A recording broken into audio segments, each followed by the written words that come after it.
జగన్ దాడిపై చేసిన దాడిలో మనకు ప్రధానంగా వచ్చిన పేరు సతీష్. ఆయన కస్టడీలోకి తీసుకోవడం జరిగింది. సార్ 3 రోజులకి కస్టడీలో, ఈరోజు 2 రోజులు ఆల్రెడీ గడిచిపోయింది. మరి అసలు ఆ కస్టడీలో ఏం చెప్పాడు? ఏమి బయట చెప్పారు? ఎవరు చేయించారని మరి ఆయన నోట్లో నుంచి చెప్పారు? పోలీసు వాళ్ళు ఆయనతో ఏం మాట్లాడించారు మీ మాటల్లో? జగన్ మీద రాయి దాడి కేసులో మనకు తెలుసు సతీష్ వేముల సతీష్ కుమార్ అబ్బాయి పేరు వడ్డెర కాలని. ఆ అబ్బాయిని అరెస్ట్ చేశారు, జైలుకి పంపించారు. బట్ తర్వాత పోలీసులు దుర్గారావు అనే ఒక అతన్ని, వేముల దుర్గారావు అతను కూడా వడ్డెర కాలని, అతన్ని దాదాపు 3 రోజుల పాటు తమ ఇల్లీగల్ కస్టడీలో ఉంచుకొని విచారణ చేశారు. అతని ద్వారా మన బోండా ఉమాని ఇరికించాలని కూడా పోలీసులు ప్లాన్ చేసినట్టుగా ఆరోపణలు వచ్చాయి. సో ఫైనల్ గా దుర్గారావుకి వేముల సతీష్కి ఎటువంటి సంబంధం లేదు. దుర్గారావు వేముల సతీష్ ఎప్పుడు కలవలేదు. సతీష్ వాళ్ళ నాన్న మాత్రమే దుర్గారావు పరిచయము. దుర్గారావు గత 2 నెలల నుంచి తెలుగుదేశంలో యాక్టివ్గా తిరుగుతున్నాడు. సో అతను A2 కాదు, అతనికి ఏం సంబంధం లేదని చెప్పి అతని దగ్గర 160 నోటీసులో సంతకం తీసుకొని వదిలిపెట్టారు. మళ్ళీ అవసరమైతే నేను పిలుస్తామని చెప్పి ఆ దుర్గారావు తనని పోలీసులు ఎలా ఇబ్బంది పెట్టారు, ఏమేమి అడిగారు, తెలుగుదేశాన్ని ఇరికించడానికి ఏమేమి ప్రయత్నాలు చేశారు, ఇవన్నీ కూడా మీడియాతో మాట్లాడారు. దాని తర్వాత పోలీసులు పురోగతి ఏమి కనిపించలేదు ఈ కేసులో. బిగినింగ్ హడావిడి చేశారు తప్ప పురోగతి కనిపించకపోగా ఇంకొక సంచలన పరిణామం కూడా చోటు చేసుకుంది. అదేంటంటే ఈ కేసుని డీల్ చేస్తున్న విజయవాడ పోలీస్ కమిషనర్ క్రాంతి రాణా టాటా ఆయన్ను ఈసీ ట్రాన్స్ఫర్ చేసింది. ఎన్నికల విధులు కూడా దూరంగా ఉండమని ఆయన చెప్పిందన్నమాట.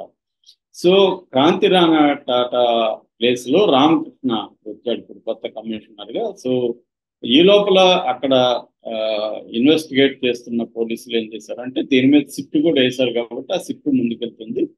సో ఈ పోలీసులు ఈ సతీష్ ని మళ్ళీ కస్టడీలోకి తీసుకోవాలని కస్టడీ పిటిషన్ వేశారు. దీన్ని సతీష్ తరఫున ఆర్గ్యూ చేస్తున్న సలీం అనే అడ్వకేట్. ఈ సలీం ఎవరంటే గతంలో కోడికత్తి కేసుగా పిలువబడే జగన్ మీద 2018లో జరిగిన హత్యాయత్నం కేసులో జన్పల్లి సీను తరఫున కూడా సలీం కోర్టులో వాదించాడు. సో ఇప్పుడు ఈ కేసులో కూడా ఈ సలీం రంగంలోకి వచ్చి సతీష్ ను ఆల్రెడీ వీళ్ళు ఇల్లీగల్ కస్టడీలో 48 గంటలు పెట్టుకొని మొత్తం విచారించారు. మళ్ళీ ఇప్పుడు కస్టడీకి అవసరం లేదని ఆయన ఆర్గ్యూ చేశాడు. బట్ వీళ్ళేందంటే మాకు అనేక విషయాలకు సంబంధించిన ఇన్ఫర్మేషన్ రావాల్సి ఉంది, మా విచారణ ముందుకెళ్ళాలంటే సతీష్ని మేము కస్టడీలోకి తీసుకోవాలి అని వీళ్ళు వాదించారు. సో అక్కడ జడ్జి గారేమో వీళ్ళ పోలీసుల వాదనలకి ఒప్పుకొని అంగీకరించి సతీష్ ను 3 రోజులకి పోలీస్ కస్టడీకి ఇచ్చారు. బట్ ఒక కండిషన్ కూడా పెట్టారు. అదేంటంటే లాయర్ సమక్షంలోనే సతీష్ ను మీరు ప్రశ్నించాలి, ఎందుకంటే సతీష్ ను చిత్రహింసలు పెట్టి వేధించే అవకాశం ఉందని సలీం అంటున్నాడు కాబట్టి లాయర్ సమక్షంలోనే చేయమని చెప్పారనమాట.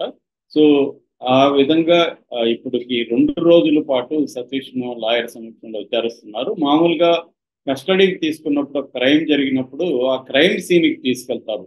క్రైమ్ సీన్ తీసుకెళ్ళి సీన్ రికన్స్ట్రక్షన్ అంటారు. అంటే ఇప్పుడు ఈ సతీష్ కూడా అక్కడ వివేకానంద కాలేజీ ఉంది కదా, స్కూల్ ఉంది, ఆ స్కూల్ దగ్గరికి తీసుకెళ్ళి అక్కడ నుంచి రాయి ఎలా వేశాడు అవన్నీ కూడా రిహార్సల్స్ చేయించినట్టుగా తెలుస్తుంది.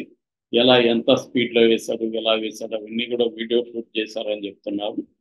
సో అతని దగ్గర డీటెయిల్గా వాంగ్మూలం తీసుకుంటున్నాడు. అంటే ఆ రోజు మన April 13th జరిగింది ఇది. April 13th నైట్ ఆ రోజు Chuttugunta government press Ajit Singh Nagar flyover మీదుగా డాబా కొట్ల సెంటర్ దగ్గర ఆగినప్పుడు డాబా కొట్ల సెంటర్ దగ్గర సతీష్ ముందుగా ప్లాన్ చేసుకున్నాడని చెప్తున్నారు. అక్కడి నుంచి రాయి విసరాలని. బట్ అక్కడ జనం ఎక్కువ ఉంటే ఒక ఫ్రెండ్ సలహా ఇచ్చాడు, ఒరే ఇక్కడ జనం ఎక్కువ ఉంది, నీకు కష్టం అవుతుంది, ఇబ్బంది అవుతుందని ఫ్రెండ్ సలహా ఇస్తే ఆ ఫ్రెండ్ సలహాని బేస్ చేసుకొని సతీష్ జనం లేని వివేకానంద స్కూల్ దగ్గర వెయిట్ చేస్తున్నారు. అక్కడికి రాగానే అక్కడ ఆగగానే అక్కడి నుంచి ముందుగానే ప్లాన్ చేసుకొని ఏ యాంగిల్లో వేయాలి, ఏ యాంగిల్లో బస్సు ఉంటుంది, ఆ బస్సు మీద మనం ఎక్కడ ఏ స్పాట్లో నుంచి వేస్తే కరెక్ట్గా రాయి తగులుతుంది, ఇవన్నీ కూడా సతీష్ ఒక ముందుగానే కొంత రిక్కీ లాంటిది, చిన్న రిక్కీ లాంటిది చేసుకొని ప్రీప్లాన్డ్ గా అక్కడ ఉన్నాడు.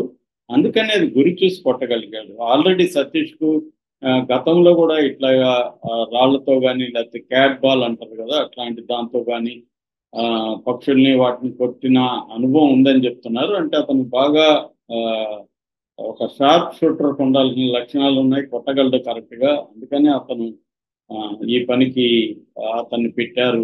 ఎవరు పెట్టారు అనేది ఇంకా తేలలేదు, కానీ పోలీసులు ఎవరో పెట్టారనే చెప్తున్నారు. అతనంతటా అతనైతే వేయలేదని. అయితే బోండవమ్మ లాంటి వాళ్ళు అతని పక్కన అన్న క్యాంటీన్ క్లోజ్ చేశాడు కాబట్టి ఆ కోపంతో రాజేశాడని, తర్వాత తనకు ఆ, ర్యాలీలో పాల్గొనడానికి మందు, క్వార్టర్ మందు, తర్వాత డబ్బులు 300 డబ్బులు ఇస్తా ఉన్నారు, అది ఇవ్వలేదు కాబట్టి అతను కోపంతో వేశాడని కూడా వాళ్ళు ఆరోపించారు. తెలుగుదేశం వాళ్ళు, ఈవెన్ లోకేష్ కూడా అది ఆరోపించాడు ట్వీట్ చేస్తూ. అయితే సతీష్ తనంతట తాను వేయలేదు, ఎవరో వేయించారు అనేదే పోలీసులు గట్టిగా నమ్ముతున్నారు. దాన్ని రాబట్టడానికి ఈ 2 రోజులుగా పోలీసులు కృషి చేస్తున్నట్టుంది. కొన్ని విషయాల్ని పోలీసులు బయటికి చెప్పడం లేదు, సతీష్ ఏమేమి చెప్పాడు అనేది. ఏదేమైనా రేపటి తర్వాత సతీష్ ఏమేమి చెప్పాడు, తెలుగుదేశం వాళ్ళు ఏమైనా ఇన్వాల్వ్ అయ్యారా, లేకపోతే సరదాగానే వీళ్ళు ప్లాన్ చేసుకొని వేశారా అనేది తెలియాల్సి ఉంది. గతంలో ఏమని చెప్పారంటే సతీష్ కి దుర్గారావు డబ్బులు ఇస్తానన్నాడు, అతను బర్త్డే పార్టీకి తానే స్పాన్సర్ చేస్తానన్నాడు, అందుకనే రాయి వేయించాడు దుర్గారావు. వేసిన తర్వాత కూడా వీళ్ళు డాబా కొట్టల్లో వెళ్ళి అక్కడ ఒక బార్లో బర్త్డే సెలబ్రేషన్ చేసుకున్నారు. దానికి కావాల్సిన డబ్బులు, ఆ పార్టీకి కావాల్సిన ఇదంతా కూడా దుర్గారావే పెట్టాడని కూడా ఒక వాదన వచ్చింది. దుర్గారావు ఎవరో కాదు, బోండవమ్మ ప్రధాన అనుచరుడు. సో అతన్ని బోండవమ్మ ప్రేరేపించలేదు అనేది తెలియదు, కానీ ఖచ్చితంగా దుర్గారావు అయితే ఉన్నాడని గతంలో చెప్పారు. అందుకని కోర్టులో ఎవరి పేరు చెప్పకుండా సతీష్ ను ఏటు ప్రేరేపించాడు, ఏటు రాయి వేయమని చెప్పాడు అని అన్నారు. ఆ ఏటు పేరు అప్పుడు చెప్పలేదు, ఎందుకంటే పోలీసులు చాలా సార్లు ఇన్వెస్టిగేషన్ ప్రాథమిక దశలో ఉన్నప్పుడు నిందితుల పేర్లు అన్ని చెప్పరు, ఎందుకంటే వాళ్ళు అలర్ట్ అవుతారని. ఆ ఒక నిందితుడు అలర్ట్ అయితే అతనికి లింక్ ఉన్న వాళ్ళు కూడా అలర్ట్ అవుతారనేది వాళ్ళ ఉద్దేశం.